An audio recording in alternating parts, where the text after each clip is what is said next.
Today we are taking a look at the LEGO Bionicle G2 Protector of Fire, released in 2015. So we're going to start off by taking a look at the legs. We've got ankle joints as well as knee joints. And then up by the hip, there's some joints there for movement. And for the arms, you've got basically shoulder and wrist movement there. And then he's got these flame blades that you can either like put them back and then swing them forward to slice into the predators there. And then some nice armor pieces in the trans, I guess this is like almost like a trans orange. I want to say red, but it's orange.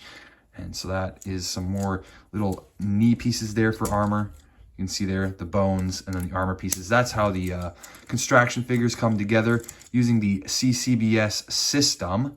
A funny thing I'm going to point out on my specific model, because this was released in 2015. I did not buy this back in 2015. I bought this here in 2024, but I got the secondhand, and it looks like some kids might have been playing with some red Play-Doh, and they got some red Play-Doh shoved into the flame blade. I just took a toothpick and picked it out. I really don't care about my sets being 100% complete. I think Lego is meant to be played with, and so seeing a little bit of Play-Doh there is just kind of like a little reminder that you got to be creative with Lego sometimes.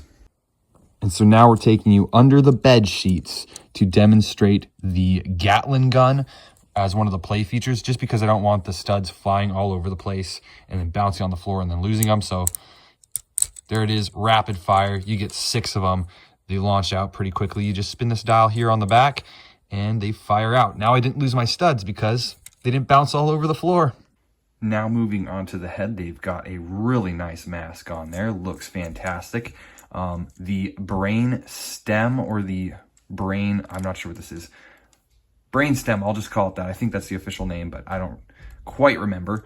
You just press down on that and the mask flies off. And that's where our different colored skull spiders, this one's a light green skull spider, can then attach itself to the face of our character here and take over his body, basically the enemy. And then you can just hit that brainstem again, throw back on the mask like that. So there's one interesting thing that I found about this figure is his shoulders are placed on back further than the body, because the body uses these pieces here, and that's like the basically shoulder joints there. It attaches armor to them instead.